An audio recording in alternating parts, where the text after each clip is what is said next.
And the Lord God commanded the man, saying, Of every tree of the garden thou mayest freely eat, but of the tree of the knowledge of good and evil thou shalt not eat of it. For in the day that thou eatest thereof, thou shalt surely die. So why didn't they die? Was God wrong? Have you ever thought about that question?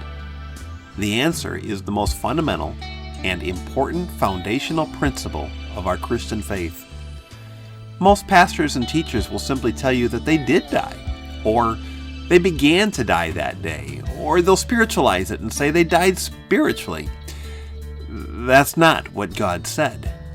He said, in the day you eat of it, you will surely die. That's pretty plain. So why didn't they? You need to know.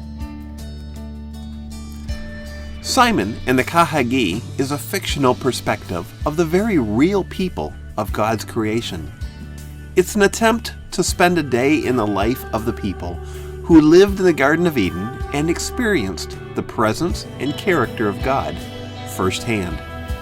This is an easy read, typically for teens or young adults. If you don't know the Bible story of creation, that's okay. It will unfold for you in the book. Did you ever consider the first true expression of God's substitutional atonement? Do you even know what that means? If you don't, you should. How do you think Adam and Eve felt when they stood guilty before God after God had promised death for sin? Why do you think they listened to a serpent instead of God? How did the story of creation get passed down accurately through thousands of years without error? These are questions you've probably never pondered. This story is intended to be fun, interesting, and eye-opening. In the end, like Simon, you will have a fresh understanding of the mercy and character of the one called Yahweh Elohim, who we call God.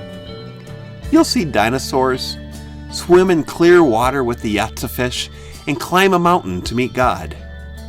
Take the journey with me. You'll be glad you did.